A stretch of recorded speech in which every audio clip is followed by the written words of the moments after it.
जी सलाम दोस्तों। आज मैं आपको एक ज़बरदस्त तरीका बताता हूँ अनवर रठौर खाने का। ये आप देख सकते हैं, ये छोटे छोटे अनवर रठौर जो है ना, आम है।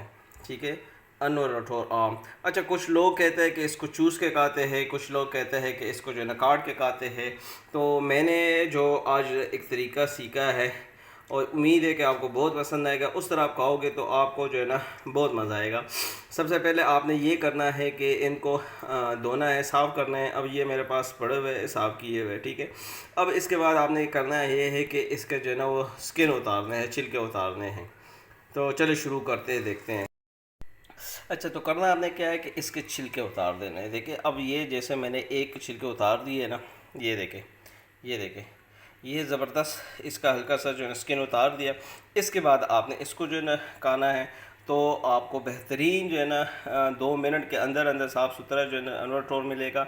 और जो है जैसे ही अगर आप इसके जो है ना वो काट के खाते हैं ना, तो वो पीसेस बहुत छोटे छोटे हो जाते हैं, उसका मज़ा नहीं आता। आपने 3 4 5 जितने खाने हैं एक ही दफ़ा सबके छिलके उतार के रख देने हैं और उसके बाद उसको खा लेना है। तो बहुत मज़ा आएगा। उम्मीद है आपको वीडियो पसंद आएगी। शुक्रिया।